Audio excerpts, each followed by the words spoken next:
Sindrom Turner merupakan salah satu kelainan kromosom yang paling umum terjadi pada 1 dari 2.000 bayi perempuan yang lahir. Sindrom Turner merupakan suatu kondisi yang terjadi ketika salah satu atau sebagian kromosom X hilang. Kondisi ini hanya memengaruhi wanita dan dapat menyebabkan gangguan perkembangan dan kondisi medis seperti postur tubuh yang pendek, kegagalan ovarium atau indung telur untuk berkembang, dan kecacatan jantung. Sindrom Turner dapat diketahui sebelum lahir, saat penderita masih bayi, atau di masa kanak-kanak. Pada wanita dengan gejala yang ringan, diagnosis bisa tertunda hingga remaja atau dewasa muda.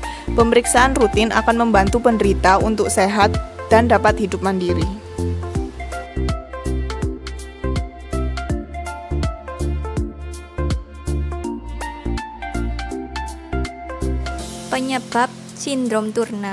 Penyebab sindrom Turner disebabkan oleh hilangnya kromosom X pada kromosom normal perempuan, di mana jumlah kromosom yang seharusnya 46XX menjadi 45XO. Hilangnya kromosom X tersebut dapat terjadi karena kondisi berikut: monosomi, mosaisme, abnormalitas kromosom X, material kromosom Y. Monosomi, hilangnya satu kromosom X biasanya terjadi karena kerusakan pada sperma atau ovum, sehingga setiap sel pada tubuh pengidap hanya memiliki satu kromosom X. Mosaisme, masalah terjadi pada saat pembelahan sel di awal perkembangan janin, yaitu beberapa sel memiliki dua kromosom X seperti pada normalnya, sementara beberapa sel lainnya hanya memiliki satu kromosom X. Abnormalitas kromosom X, terkadang ditemukan adanya kekurangan atau defek pada kromosom X. Kelainan ini terjadi jika dua kromosom X yang terbentuk berasal dari satu kromosom X normal dan satu kromosom X yang memiliki defek. Selain itu, kondisi ini juga dapat disebabkan oleh masalah saat pembelahan sel, sehingga hanya beberapa sel memiliki kromosom X yang tidak normal, sementara sel lain memiliki kedua kromosom X normal. Yang terakhir, material kromosom Y. Pada sedikit kasus, beberapa sel memiliki satu kromosom X dan sel lainnya memiliki satu kromosom X dan materi kromosom Y yang seharusnya tidak ada sama sekali pada sel tubuh perempuan.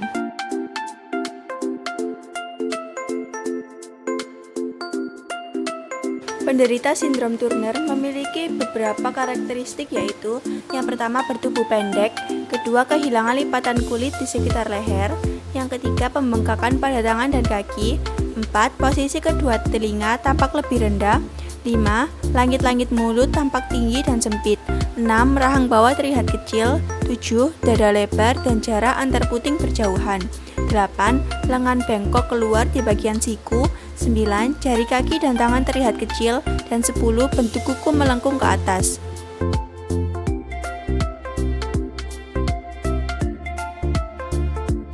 Dampak dari sindrom Turner.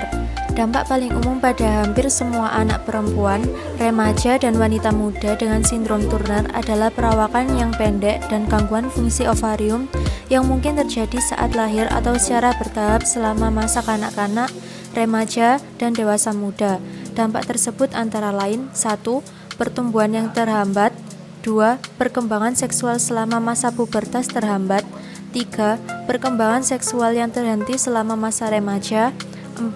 Berakhirnya siklus haid bukan dikarenakan kehamilan sebelum waktunya, 5. Gangguan kesuburan atau infertilitas.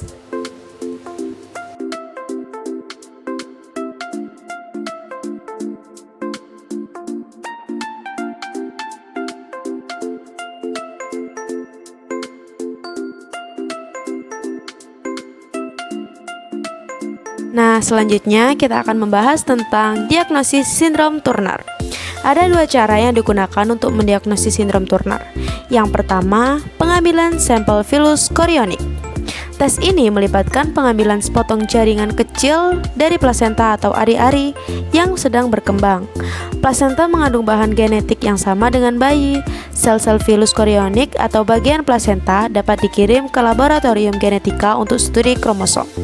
Dan cara yang kedua yaitu amniocentesis. Dalam tes ini, sampel cairan ketuban diambil dari rahim.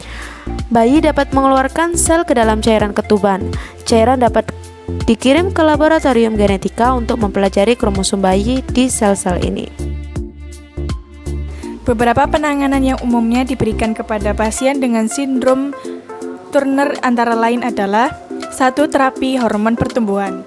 Salah satu terapi yang dibutuhkan khususnya oleh penderita usia anak 5-16 tahun adalah terapi hormon pertumbuhan. Terapi ini dilakukan oleh dokter dengan memberikannya dalam bentuk suntikan sehingga pada masa tumbuh kembangnya tulang dapat tumbuh secara normal. Yang kedua, terapi hormon estrogen. Pada masa pra-remaja, pasien sindrom Turner mulai dari usia 11-12 tahun, terapi estrogen paling dibutuhkan. Terapi ini berfungsi agar pertumbuhan fisiknya terjadi secara lebih normal, seperti perkembangan rahim dan buah dada. Hormon estrogen perlu ditambahkan. Selanjutnya, terapi hormon progesteron. Sama halnya dengan terapi hormon pertumbuhan dan estrogen yang diberikan melalui suntikan. Terapi hormon progesteron juga dibutuhkan oleh pasien sindrom Turner untuk bekerja sama dengan hormon estrogen agar menstruasi dapat berjalan dengan baik. Selanjutnya, bayi tabung.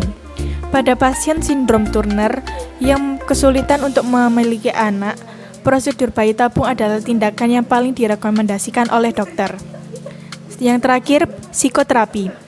Terapi lainnya yang juga kemungkinan besar dibutuhkan oleh pasien sindrom Turner adalah terapi psikologis.